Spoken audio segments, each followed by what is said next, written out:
తాకట్లో ఉన్న మీ బంగారాన్ని విడిపించి ఆ రోజు ఆన్లైన్ రేటుకి కొంటాం. Sharma gold company. నమస్కారం, వెల్కమ్ టు సుమన్ టీవీ. నేను గీతాంజలి.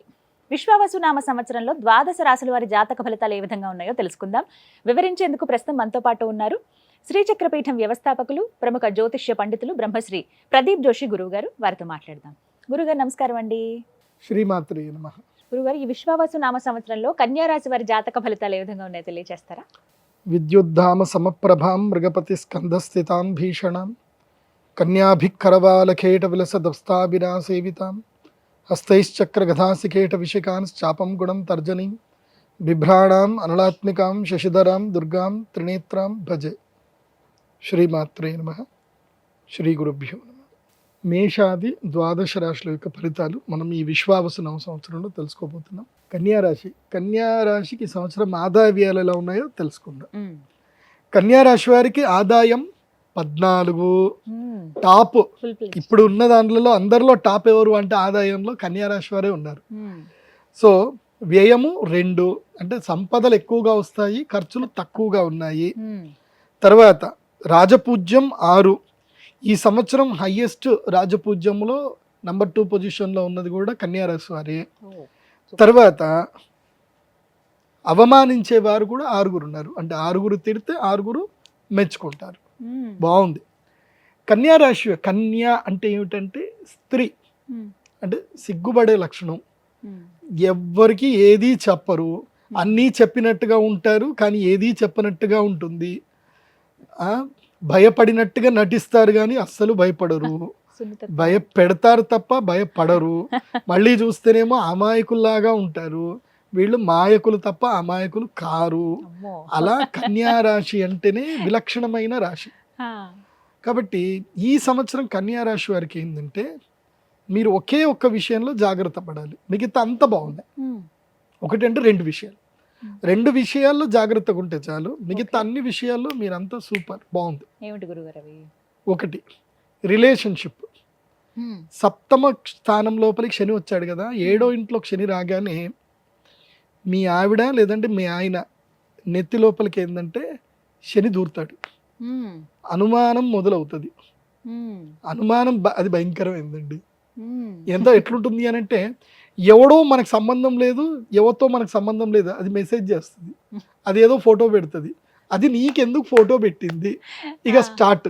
అది బై మిస్టేక్ వచ్చింది, నాకు సంబంధం లేదు. అది ఆవిడ కూడా ఎవరో మెసేజ్ పెడుతుంది, సారీ మై రాంగ్ నెంబర్ కో దియా అని అంటది. కానీ మాత్రం ఈవిడ ఊరుకోదు కదా, రాంగ్ నెంబర్ అయితే నీకే ఎందుకు పంపించాలి అని అంటది. ఇలాంటివి ఈ సంవత్సరం కన్యా రాశి వాళ్ళకే వస్తాయి. కాబట్టి కన్యా రాశి వారు ఈ సంవత్సరము ఏది స్మార్ట్ ఫోన్ తీసి పక్కన పడేసేయండి. మీరు క్లియర్గా స్టేటస్ పెట్టేసేయండి, ఈ సంవత్సరం నేను స్మార్ట్ ఫోన్ వదిలేస్తున్నాను, డబ్బా ఫోన్ వాడుతున్నా. ఒక 2000 రూపాయల డబ్బా ఫోన్ వాడండి. ఎందుకోసమంటే ఈ మధ్య సంసారాలు నాశనం అవుతున్నాయనంటే దానికి కారణం సెల్ ఫోనే, స్మార్ట్ ఫోనే. అది ఆడ ఏమీ ఉండదు. పోనీ నువ్వు నిజంగా నిరూపించావు అనుకో, ఫైనల్గా ఎవరికి నష్టము? అనుమానం నిజమైంది, మీ ఆయన ఏదో తిరిగాడు పోయాడు, నిజమైంది. దాన్ని చేసి ఏం సాధిస్తావంటే నీ పిల్లలకి తండ్రిని దూరం చేయడం తప్ప ఏముండదు. మళ్ళీ నువ్వు సింగిల్ పేరెంట్ అవ్వడం తప్ప ఇంకేముండదు అది. సో అనుమానం అనే దాన్ని తీసి పక్కన పెట్టండి. దానివల్ల ఒక అనాపైస లాభం లేదు. నేను చాలా అనుభవంతో చెప్తున్నాను. ఎందుకోసమంటే నా గుమ్మం దొక్కే వాళ్ళు ఎంతోమంది ఉంటారు ఇట్లా ఫ్యామిలీ డిస్ప్యూట్ తోటి. ఎంతమందిని కూర్చోబెట్టి కౌన్సిల్ చేసి పంపిస్తున్నానంటే నేను నా చేతులారా ఒక 50-100 పై కుటుంబాలను నేను నిలబెట్టా, కాపురాలు నిలబెట్టా. కోర్టు కేసులు పెట్టుకొని గొడవలు పెట్టుకున్నాడు అందరినీ పిలిచి, అది కాదురా నాయన, ఇది మీ రియల్ లైఫ్లోకి రావట్లేదు. మీ జీవితాలు, మీ పిల్లలకి ఏ పోలీస్ ఆఫీసర్ కానీ, ఏ జడ్జి కానీ, ఏ లాయర్ కానీ నీ పిల్లలకి అన్నం పెట్టరు, నీ పిల్లలకి ఎవరూ చదివించరు, ఏ ప్రభుత్వం చదివించదు. ఏదున్నా మీ పిల్లలకి మీరిద్దరే. సో మీరిద్దరు విడిపోతే మీ పిల్లల జీవితాలు పాడైపోతాయి. సో అని ఎంతోమంది కౌన్సిల్ చేశాను. ఈ సంవత్సరం కన్యా రాశి వారికి చెప్పేది ఏంటంటే చాలా సింపుల్ లైఫ్ గడపండి, ట్రాన్స్పరెంట్గా ఉండండి. ఏదున్నా భార్యాభర్తల మధ్యన అనురాగ ద్వేషాలు వస్తాయి, విడిపోవడాలు వస్తాయి. అదొకటి. 2వ విషయం ఏంటంటే జాగ్రత్త పడాల్సింది ఏంటంటే ఫినాన్షియల్. అప్పులు ఇవ్వకండి. అప్పులు ఇస్తే తిరిగి రావు. కన్యా రాశి వారికి ఉన్న దురదృష్టం ఏంటంటే మీరు ఎవరికి డబ్బులు ఇచ్చినా వాళ్ళు మీకు తిరిగి ఇవ్వరు. మీరు ఎంతన్నా చేసుకోండి, ఏవి మీరు ప్రామిసరీ నోట్ రాసుకోండి, ఏవైనా చేసుకోండి, అన్లెస్ సేల్ లీడ్ చేయకుండా డబ్బులు ఇవ్వకండి. మీరు అప్పిచ్చేది ఉన్నా సేల్ లీడ్ చేసుకొని అప్పివ్వండి. ఎందుకోసం అంటే ఈ మధ్యన ఒకళ్ళు ఏంటంటే వాడి దగ్గర 3 కోట్లు ఏదో ఇల్లు అమ్మితే డబ్బులు వచ్చినాయి. 3 కోట్లు ఎక్కడ పెట్టాలి? వాడు అన్నాడు, నీకు 3 రూపాయలు వడ్డిస్తే నాకు 3 కోట్లు ఇయ్యి అన్నాడు. సరే 3 రూపాయలు వడ్డిస్తే నాకు ఏం తాకట్టు ఏం పెడతావు అంటే, నా ఆస్తి నీకు జీపీఏ చేసి ఇస్తా అన్నాడు. పాప వాడికి జీపీఏ అంటే నువ్వు హక్కుదారివే బాబు, జీపీఏ వేసి ఇస్తా అన్నాడు. జీపీఏ వేసి ఇచ్చాడు. వాడు సడన్గా యాక్సిడెంట్లో చచ్చిపోయాడు. జీపీఏ అర్థం, జీపీఏ ఎప్పటి వరకు వ్యాలిడ్ అంటే మనిషి బతుకున్నంత వరకే వాల్యూ, మనిషి చచ్చిపోతే దానికి వాల్యూ ఉండదు. సో ఆ విషయం నాకు తెలీదు. వాళ్ళ భార్య వాళ్ళందరూ ఏమన్నారంటే, మాకు సంబంధం లేదు, జీపీ వేస్తే సో ఆయన అడుకో, మాకు సంబంధం లేదు, అది మాకు మ్యూటేషన్ అయిపోతుంది. అయిపోయింది. వీడు ఇప్పుడు కోటి చోటు తిరుగుతున్నాడు అనుకోండి, సో 3 కోట్లు ఎగిరిపోయాయి.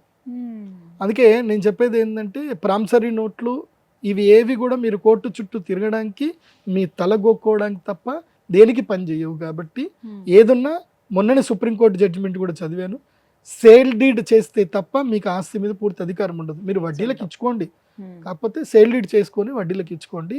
ఏవైనా సరే దేనికి తగ్గట్టుగా పిండి కొద్ది రొట్టె, మీరు ఎంత ఇస్తున్నారు అంత. కానీ కన్యా రాశి వారికి మీరు ఇతరులకు ఎవరికి సహాయం చేసినా తిరిగి అయితే రావు. అండ్ అనారోగ్యం కూడా పడే అవకాశాలు ఉంటాయి. కాబట్టి ఆరోగ్య విషయంలో కొంచెం జాగ్రత్తగా ఉండండి, బద్ధకం వదలండి, రోజు సూర్య నమస్కారాలు చేయండి. అంతకుమించి ఏం వస్తుంది, సూర్య నమస్కారాలు గట్టిగా చేయండి. కన్యా రాశి వారికి బాగుంటుంది. ఈ సంవత్సరం అరిష్టాలు లేవు కన్యా రాశికి, అదృష్టము లేదు, అరిష్టము లేదు. అందుకోసం అంటే దశమ గురువు వస్తే ఏదో ఒక పనిలో బిజీ ఉంచుతాడు, డబ్బులు ఇస్తాడు, డబ్బులు తీసుకుంటాడు. నష్టం లేదు కన్యా రాశి వారికి, నష్టం లేదు. నీకు నువ్వుగా అత్యాశ పోతే తప్ప నష్టం లేదు. కన్యా రాశి వారికి సంవత్సరం బాగుంది. వీళ్ళకి అక్టోబర్ నవంబర్లో అఖండ రాజయోగం ఉంది. 2 నెలలు అఖండ రాజయోగం ఉంది. ఈ 2 నెలల్లో ఏదైనా సరే కొనుక్కోవాలి అన్నా ఏదైనా చూసుకోండి. ఇంకోటి ఏంటంటే, కన్యా రాశి వారికి వదిలించుకునే సంవత్సరం కూడా, వీళ్ళకి కూడా వదిలించుకునే సంవత్సరం. ఏదైనా వదిలించుకోవాలి అంటే ఈ సంవత్సరం వదిలించుకోండి, బాగుంటుంది. చిన్న చిన్న పరిహారాలు ఎక్కువ కూడా ఏం లేదండి. ప్రత్యేకించి ఏమైనా పరిహారం చేసుకోవాలంటారా? వీళ్ళకి చెప్తున్నా కదా, అందరికీ పరిహారం అక్షయ తృతీయ అని. రాబోతుంది కాబట్టి గురువు మారుతున్నాడు కదా, మే 15కి గురువు మారుతున్నాడు. సో ఏప్రిల్ 30కి మనం అక్షయ తృతీయ మహాలక్ష్మి యాగం చేసుకొని యంత్రం దగ్గర పెట్టుకుంటే గురువు అనుగ్రహం తప్పకుండా కలుగుతుంది, నష్టాలు జరగకుండా బాగుంటుంది. కన్యా రాశి వారికి నష్టాలు జరగకుండా ఉండడానికి యాగం, లాభం జరగడం కాదు, నష్టాలు జరగకుండా ఉండడానికి యాగం చేస్తుంది, బాగుంటుంది. ఏ రాశి అనేది తెలియదండి, నక్షత్రం చాలా మందికి ఐడియా ఉండదు, ఏ రాశో తెలియదు. మరి మా జాతకాలు మేము ఎలా చూసుకోవాలండి? మాకేమో ఏమైనా పరిహారాలు చేసుకుందామన్నా ముందు నక్షత్రము రాశి అడుగుతున్నారు, అలా కూడా చేసుకోవడానికి వీలు లేకుండా పోయింది. ఇంక ఇంతేనా, తెలుసుకోవడం ఏమైనా కుదురుతుందా అని అడిగే వాళ్ళు చాలా మంది ఉంటారు. వారికి సమాధానం సింపుల్, నేను ఒకటే చెప్తాను. యస్య నాస్తి కిల జన్మపత్రిక యా శుభాశుభ ఫలప్రదాయని అంధకం భవతి తస్య జీవితం దీపహీనమివ మందిరం నిషి. దీని అర్థం ఏంటంటే, దీపము లేని గదిలో మనకి ఏది కనబడదు. ఇప్పుడు ఈ గది ఉంది, ఇక్కడ మొత్తం లైట్లను ఆఫ్ చేసేసారు, మనకి ఏవి ఎక్కడనే కనబడవు కదా, దీపం ఉంటే అన్నీ కనబడతాయి. సో అట్లాగే జాతకం లేని వ్యక్తికి తన జీవితంలో తను ఎక్కడున్నాడు అంటే, ఈ కాలచక్రంలో తనకి మంచి పొజిషన్లో ఉన్నాడా చెడ్డ పొజిషన్లో ఉన్నాడా ఎక్కడ తెలియదు. అది తెలియజెప్పేదే జాతకం. జాతకం ఒకటి ఉందనుకోండి, వాళ్ళ జీవితంలో ఇప్పుడు ఏళ్ళనాటి శని వస్తే ఎట్లా జాగ్రత్త పడాలి, గురుడు లక్ ప్లేస్కి వచ్చాడు, ఇప్పుడు బిజినెస్ చేయాలా ఉద్యోగం చేయాలా, ఇవన్నీ తెలిసేది జాతకం ద్వారానే. సో జాతకం లేకపోతే ఏం తెలియదు. జాతకం అంటే నీ date of birth, time, place అక్యురేట్గా ఉండాలి, ఉంటేనే అది నీకు జాతకం ఉన్నట్టు. జాతకం లేదు అనుకోండి, ఇక మీకు తల్లిదండ్రులు ఏదైతే పేరు పెట్టారో దాంతో మీరు రాశులు చూసుకోవాలి.